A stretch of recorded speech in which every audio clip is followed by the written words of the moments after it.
Some people build their stories on skin. Others write theirs in steel and gasoline. Today we're talking to someone who does both. James Yocum is the owner of Great Wave Tattoo in Austin, Texas. A true artist with a needle and a writer through and through. His shop's been turning out bold, unforgettable work for years. And when he's not in the studio, you'll probably catch him chasing the horizon on one of his Harleys. A few of those bikes have rolled through Easy Rider Cycle, and it's clear. James isn't just into motorcycles, he lives for them. In this interview, we're digging into his journey as a tattoo artist, what drives his passion for custom bikes, and how the two worlds of ink and engines collide. Let's get into it.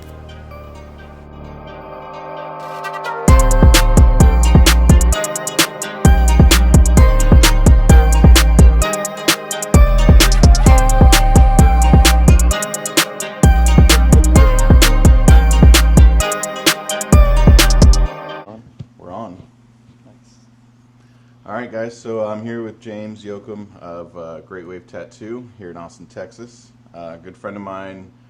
We've worked on several of his motorcycles. He's given me several tattoos, and he's done several of our designs for our t-shirts and logos. I thought it'd be interesting for everybody to kind of hear his backstory since he's heavily involved in the motorcycle community here locally. I'm not going to introduce him too much more. I'll let him kind of dive into our story here. So James, how's it going today, dude? Pretty good. So Great Wave Tattoo, you guys are in Austin. Where Yep. exactly are we at? North Austin, just north of campus. Right on. And what do you do here? Big tats. Big tats. Big tattoos all day. Yeah, I always see you're doing like huge chest pieces, huge back pieces, fucking bodysuit, like just wild, crazy designs. Yep. Your styling is just always like psychedelically weird, crazy, like off the wall. I don't know where you come up with this shit from. Like, it's pretty wild. Lots of drugs and comic books. So that's the secret. If you're listening, you want Yeah. to tattoo really cool drugs and comic books. Psychedelic drugs and comic books and a little bit of weed. A little bit of weed. How long have you been tattooing for? 20 years. 20 years. Jeez. That's a long time. Yeah. I'm only 35, so I was 15. I think I got my first tattoo at 15, so right when I probably got mine, you had just started. Yeah. What got you into tattooing, kind of what got you started? Well, I tried college for like almost 2 years, I think, right out of high school, and spent most of those class periods drawing and just wanted to draw, and even switched my degree when I was in it, like to an art degree. And then I was just like, none of that was really working. I met some art professors. They were grad students, and they just kind of asked me if I was going to teach art. And I was like, no. And they're like, well, probably shouldn't stay in this program. You should probably kind of just go make art. So I quit that, and I still hung out with them, and they were like critiquing me, and I was painting with them a bunch, and I was still trying to, I was working just random ass jobs and trying to find like something I could do to make a living just drawing. So and then I started getting tattooed around the same time. What was your first tattoo? Do you remember? It was just two little things on my wrist. One's covered up, the other one's not anymore, but they were just super simple little symbols, and went and got tattooed by this guy Adam, and I was like, not to say he wasn't good, but he made it look pretty easy, so I was like, damn, if he could do it, I could probably do one of these, you know? Right. And so then I kind of was on a hunt for like finding some tattoo machines and stuff, and I had a friend named Andy who sold me a set with like it was an old Spalding and Rogers set with like a lunchbox power supply. It was huge. It's like and he sold me that, and I tattooed like a bunch of fruit and pig skin and all kinds of stuff, and then a couple of friends. And then once I tattooed a couple of friends, my friend Tick found out, and she got pretty upset. So then I quit tattooing people because she was like, "You're not doing it right. You need to go find an apprenticeship." So then, You need to earn your stripes. yeah, well, she's like, "You need an apprenticeship. You don't even know what you're doing. You don't know Right. how to set up a machine. You don't know nothing." So I was like, "You're right." And I went. I had my dad had a buddy, this guy Packy. He's a biker dude, and he had tattooed, I don't know, in the '80s, off and on. He was like a musician, a biker, and he was actually on house arrest at the bike shop. Oh shit. And he was like, "Yeah, I can teach you how to tattoo. Just come down." He's like, "I'll bring all my stuff." So I met him there on like, it was like over a whole weekend. It was like a Friday, Saturday, Sunday while he was on house arrest. And He had no choice but to teach you. yeah, he is Bored. perfect Yeah. timing, you know? And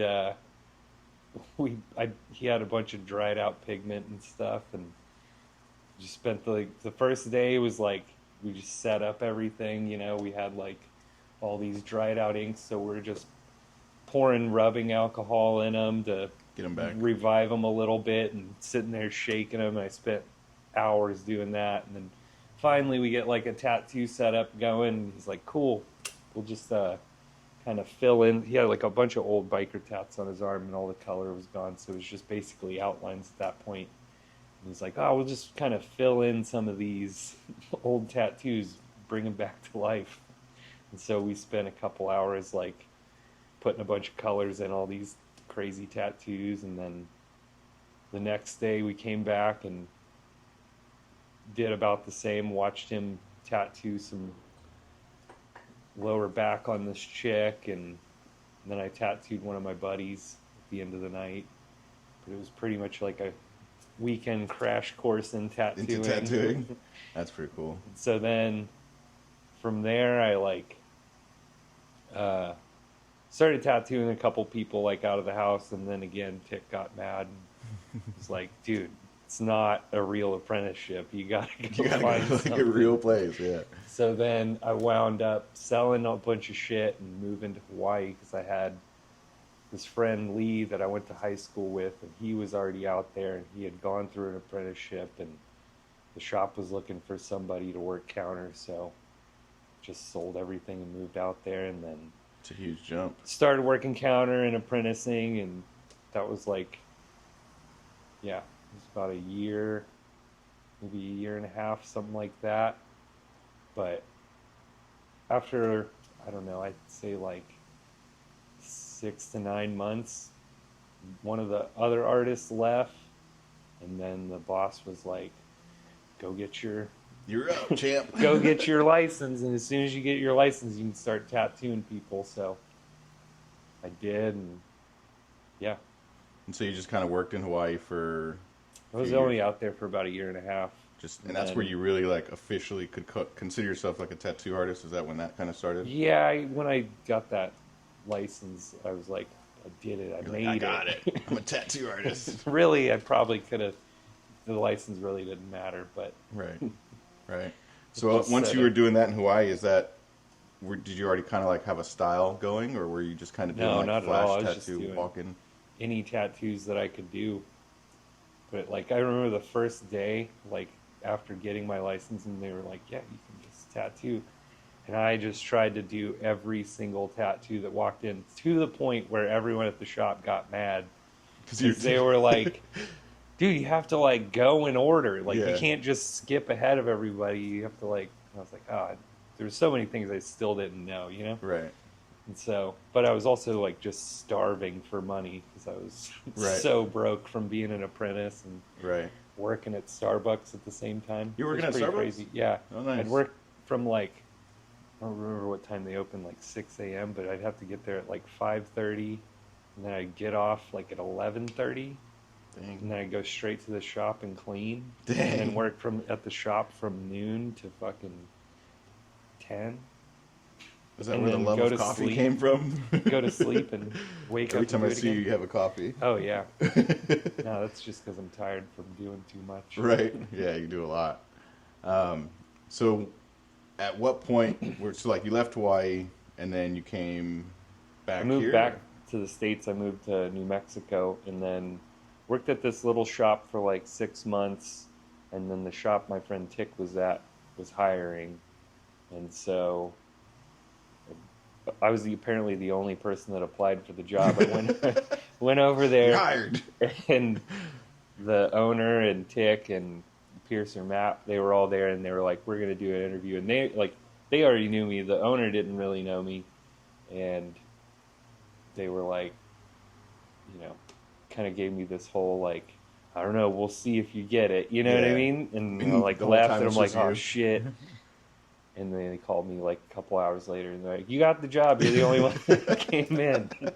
So then I got the job over there and started working with her, and we worked there for probably about a year until that owner, he was kind of all over the place. He was in Vegas all the time. Sometimes the rent wasn't getting paid or the lights or something. Yeah. So one day we went in and all the lights and power were off, and we were like, can't even fucking tattoo, Jeez. So Tick was like, fuck this. Let's go open something because this ain't working out. And she had already worked for him for like years. So we went and opened this shop called Black Rat, which is still out there today. Oh, in New Mexico? Mm-hmm. Oh, nice. And yeah, she still owns it. She moved it into a new building. She bought property, owns the place. Yeah, it's super nice. That's cool. But yeah, we did that. I worked there, co-owned it with her for about 5 years, and then I moved back to Texas. Nice. So when you moved to Texas, did you come straight to this shop? I moved to Dallas. Oh, okay. And I worked there, or worked at States and Centers for 3 years, and then got a job offer down here and loaded up and moved down here. Hell yeah. That was 10 years ago. And that's how long you've been with Great Wave? Yeah, I've been here about 10 years. Yeah, this place is pretty cool. You said it was an old dojo, right?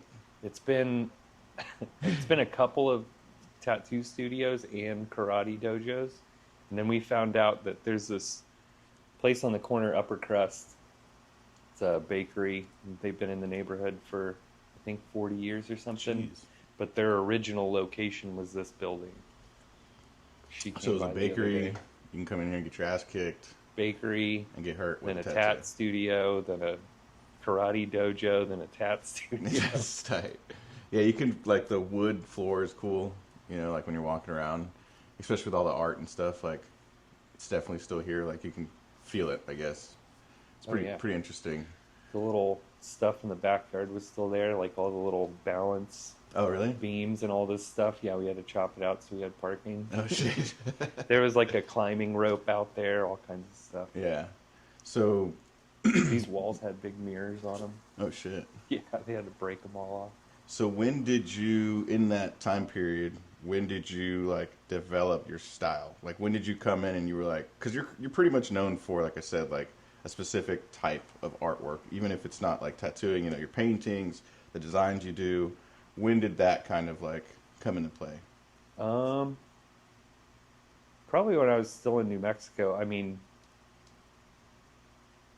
but I don't know. It wasn't really my style. It's just trying to emulate a couple of artists, you know what I mean? Like people I really like, Jason being one of them. Right on. And then Coleman out in Phoenix, and Richard Stell, who's from Dallas. There's kind of a culmination of a bunch of different artists that I looked up to, Yeah, and just kind of you evolved that style a little bit, kind of create your own. And then already having some drawing, and art background, I was able to kind of take my own thing, but use their, reference, I guess. Right, like a spin-off kind of. Yeah. That's cool. And then, when you were in New Mexico, you did mention to me, like, your dad has a motorcycle shop, right? Yeah. Yeah, it's pretty interesting. So what were you, like, ever involved at that shop, like, growing up, or, like? Well, so he hung around there forever. It's Bob and Carol's shop. It's Liberty Cycles. And Carol passed away, I don't know, maybe 10, 15 years ago, something like that. And after Carol passed away, my dad started helping out Bob at the shop, and he would sell cars and bikes, and Bob's like the main mechanic, runs the shop, you know. So, but they've just been friends forever and had such a good, you know, relationship. Yeah, that they kind of help each other out, and they've just been like, in their words, gay lovers for, for heterosexual life mates forever, you know? Yeah, that's pretty cool. And is that where, or I guess when did motorcycles meet your life in that journey of tattooing? In my 20s, when I was tattooing in New Mexico, because my dad was always into bikes. I mean, we had dirt bikes and four-wheelers and all that shit growing up. Living in New Mexico, we got nothing but land to go roam around on, so like, what's cooler than that, you know? Right. And then, like, you know, when I was like probably 18 to 25, in that range, just kind of partied and skated and didn't really give it a, you know, didn't really think about motorcycles very much. But then I started getting in my later 20s, and my dad was like, oh, we should go ride, you know? And I was like, yeah. And then I got like a little Honda that we flipped, and then I picked up was that your first bike? Yeah. Well, I mean, other than like dirt bikes. Right, like your first street bike, I guess. Yeah, it was like a little 400 Honda 80s one. Hell yeah. And it was just something we found super cheap, and then got it running and repainted it and sold it. And then I used that money to buy like a police dyno. Oh, nice. Yeah, you were telling me about it. Yeah, we found that at an auction at a Harley dealer in Albuquerque. It was just like, they were just getting rid of it. It was a trade, and I think we paid $1,800 for it. Jeez. That's I mean, I think we only got that deal because my dad was a dealer, so. Yeah. But it was still pretty cool. And then it had like 100-something thousand miles on it. Dang. But it was police bikes. Right, It had been maintained throughout its life, you know? Yeah. But. And what kind of like a style of a bike was it? Was it just like straight up police, just straight white, up. You know, bags, everything. Nice. Yeah, those got really popular too.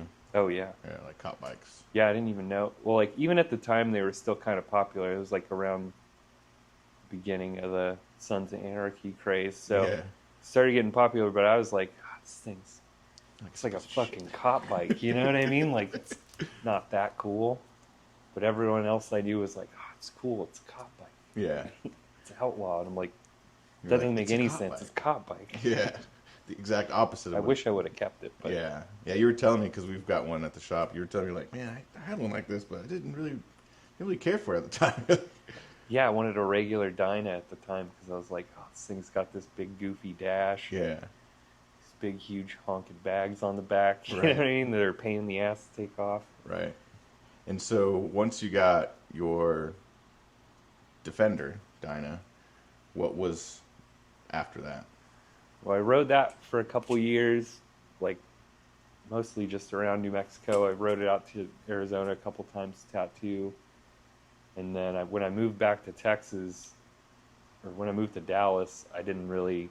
I still had it. It was in New Mexico, so every time I go back, I had like a vehicle, and I'd just go ride that around and do what I needed to do.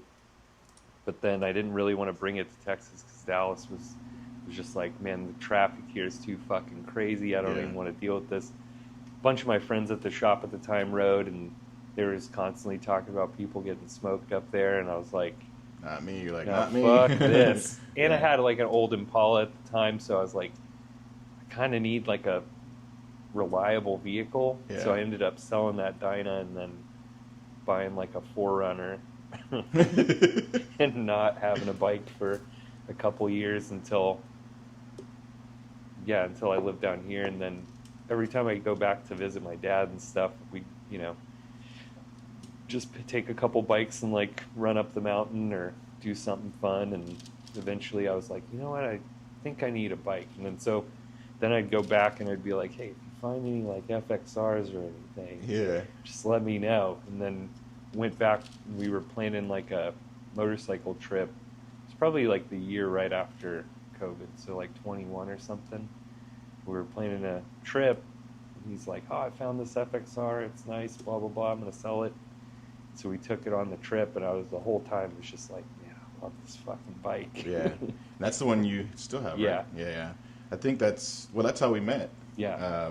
You hit me up or whatever to do some, I think it was like shocks and Yeah, just it a was bunch just of like, odds yeah, and it's like ends. some smaller stuff. I remember you bringing the bike and I was like, where the fuck did you get this thing from? Like, it was clean, dude. Like, just, Tucson. yeah, it was just like, I think we nicknamed it at the shop Cream Puff because it Yeah. was just like so cherry. Like, and then you've kind of evolved the bike of like upgrading this, upgrading that. You know, we put the fairing, built the motor, blah blah blah. Yeah, I think it's clean. I think it's super clean. So, did you know about FXRs like when you were looking, like, or did it just like pop up, and you're like, and then you found out about them, or? When I had that Dyna, I had a couple of friends in Dallas that had FXRs at the time. Okay. And I was like, I got an FXR. And I was just an idiot because I didn't even know. But I was like, I got an FXR. And they're like, no, that's the FXD. And I was like, I don't know. You're like, it's an FX something. I remember my one buddy be like, does the seat switch flip up like this? Does it have the triangle? I'm like, no, it doesn't have any of that. You're like, shit. I Like, need to get yep, the it's a Dyna. triangle. Hell yeah.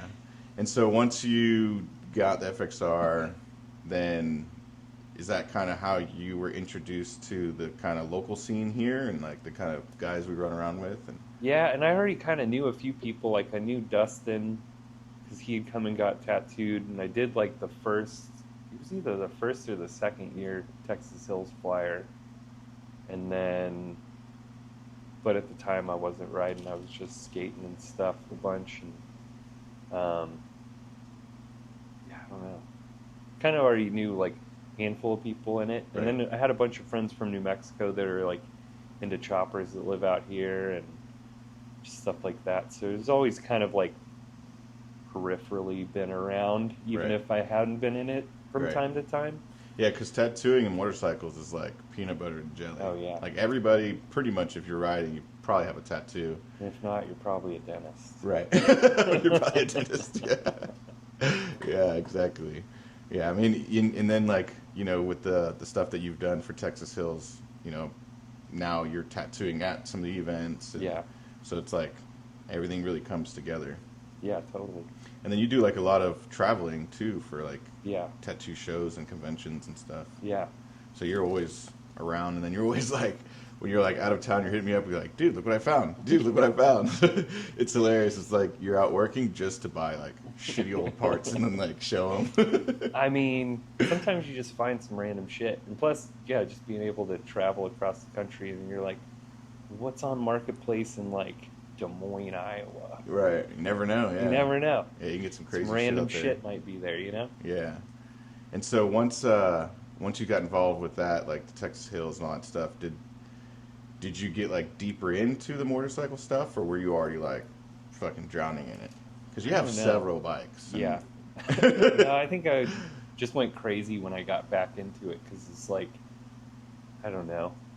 Before, I feel like when I was into it, I was just a kid and I was like, yeah, spend all my money on the bike or whatever and then be broke. And now that I'm a little more financially responsible, Right. maybe. Maybe. Now that you're a business owner?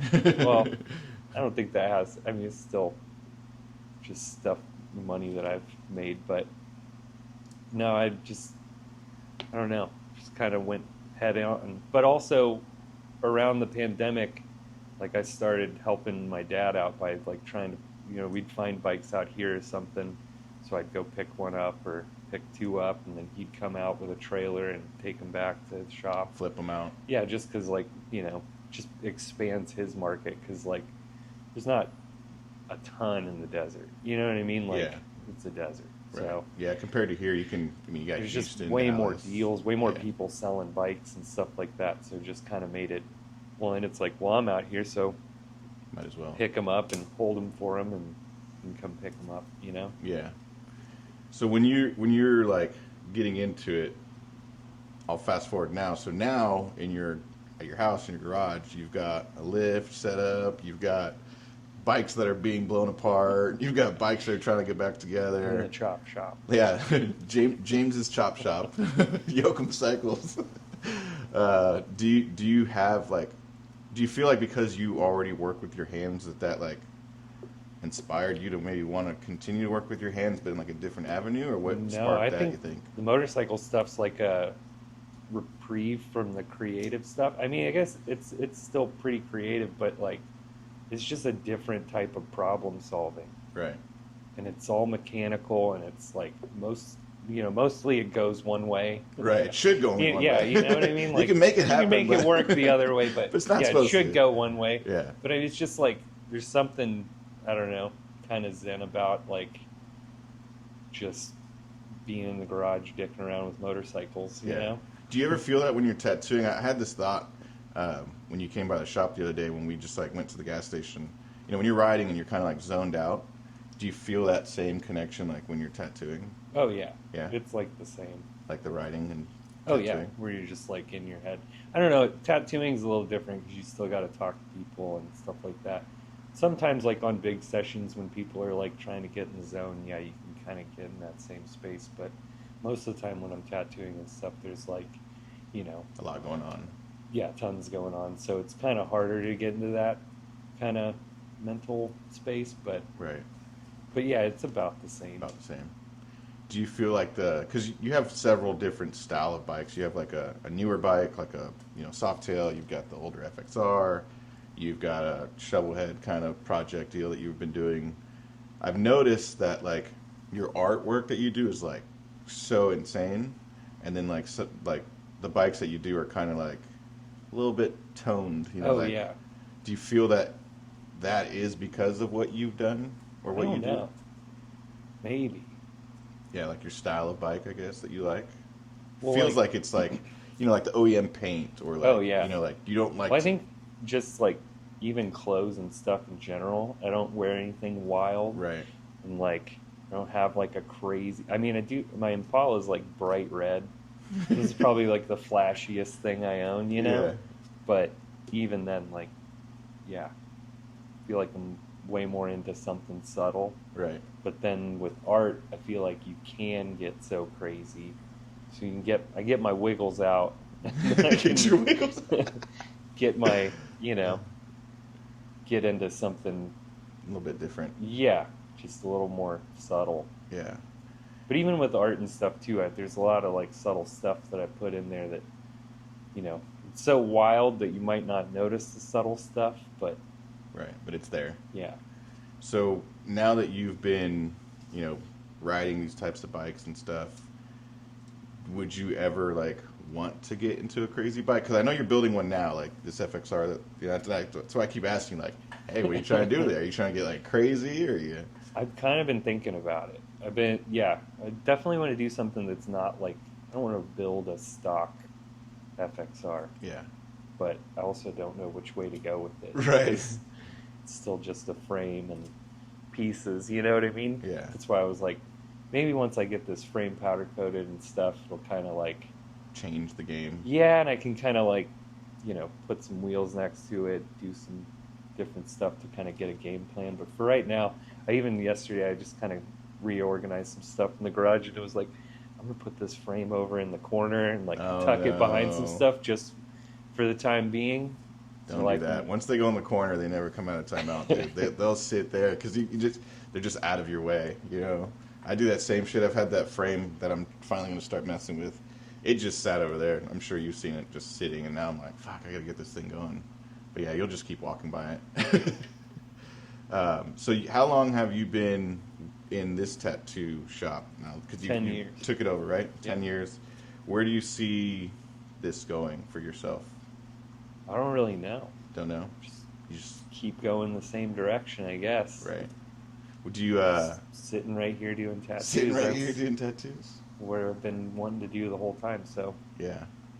What are you gonna want to do? I guess like after you build this bike, is this something that you're gonna always try to keep something kind of rolling? Yeah, I think I have to have like a project like that going at all times. I've Just like I said, well, it's like, yeah, it's just something fun to do that's like different than creating art or Yeah. something like that, you know? Yeah. Because I mean, you do like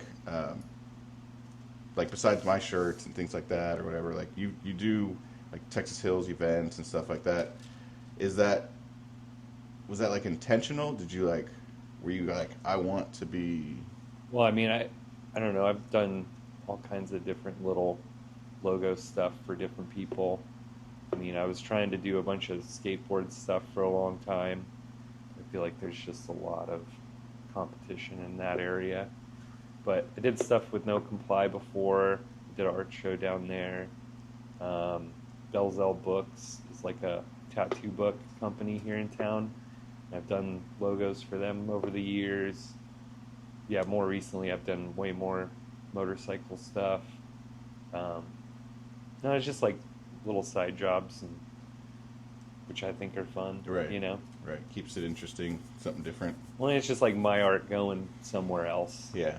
Yeah, that's got to be It's been cool like too. the whole goal is just getting art out Yeah. across the world. Yeah, that's you know? pretty cool. Like you were telling me that story, about sending something out and then like it came back. Like yeah, that's interesting. But even like, I've made flash books and all kinds of stuff, and people will tag me in tattoos they've done out of those books that I drew. Yeah, I saw that. Like you've reposted like on stories like where other artists are doing your work. Yeah. I think that shit's like so cool. I think it's cool too. Like Yeah. they're, it's like taking my design and spreading it further Right. than I can. Right. Yeah. And now you've got your own needles, which Yeah. is kind of cool. I remember you telling me about it, and I was like, "That's really interesting." And then like to see it, I saw that you posted it or whatever. I was like, "That's sick." Like just to see your name on stuff, Yeah, it's crazy. Yeah. It's like the same as seeing like the logo I drew for the book company or what, you know what I mean? Yeah. Like you're at a convention and you see someone walk by with a tote bag and it's got your drawing on it, and you're like, it's crazy. Yeah, that is pretty cool. I've experienced that a few times where I'm like, damn, my hat's on so and so or the shirt or whatever, the bike or whatever. Yeah. But with you, it's like you can go do your job anywhere in the world. Yeah. And you really do. And every time you do, I'm like, that is so fucking cool. Like that you get to go, with your chick out of town.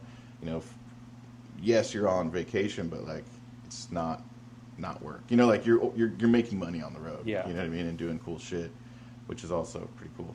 But Also, you don't get that much vacation. yeah, It's you're mostly always work. Right, mostly work. They're still fun now. Yeah.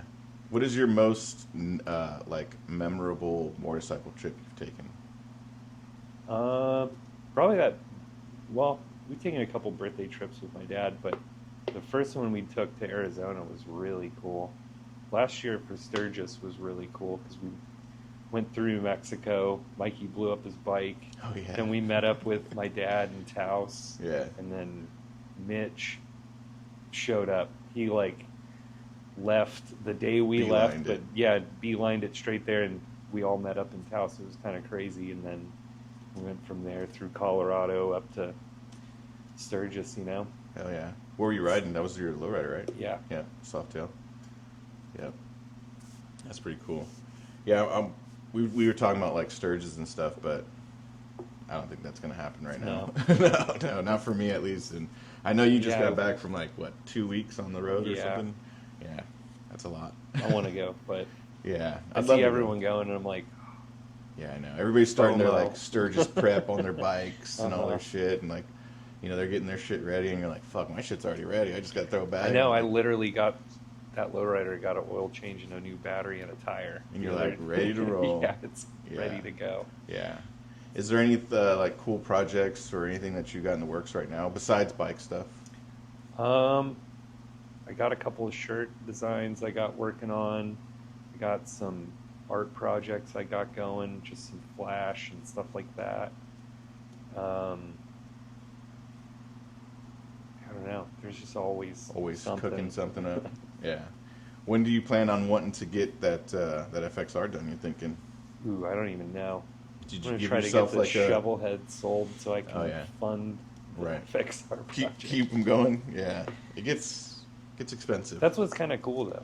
Just sell one and fund Keep the other going. one, and Yeah, that's where I'm at with mine. That bronze frame or whatever. I'm willing to sell my anniversary FXR just I enjoyed it. I did what I wanted to do, and I don't want to continue to do more to it because I feel like it's kind of done. Yeah. I'd rather just unload it for somebody else to enjoy, and then I can like restart my excitement again, Right. and have something from the frame up that I would ride. So, but yeah, man. Anything else you want to add? Not that I can think of. I just have one last question. What's that? What kind of coffee do you like to drink? Cold brew. Cold brew. With a little bit of stevia. Nice. Well, James, Sometimes in the winter, nice cappuccino. do you prefer cold or hot normally Just with the season. with the season? Summertime's cold, wintertime's hot. Hot. Yeah, I feel that. Like right now, it's way too fucking hot. I was gonna go get like a hot matcha, and I was like, nah, I'm gonna get me like a little cold brew. Yeah, I know. They're good though. I feel like when they're hot, they get like more flavor. I have this one buddy, well, he's actually my brother-in-law, but we used to ride bicycles all the time, like all over town, miles, and we'd meet up in the morning at this coffee shop. He was always drinking hot coffee, and he was like, yeah, it's supposed to acclimate you to the heat by raising your core Body temperature. So for a long time, too, like even during the summer, I would just drink, I mean, even now, like at home, I'll drink hot coffee in the morning. Yeah, But I can't do it anymore. it's pretty brutal. It's way too hot for that nonsense right now. Well, cool, man. I will not going to hold you up. I know the shop's about to open up here soon. How can people get a hold of you? You can find me on Instagram under James Yocum, greatwavetattoo.com, or just come in the shop. There you go. Awesome, man. Well, cheers. I appreciate it. Thank you guys for tuning in.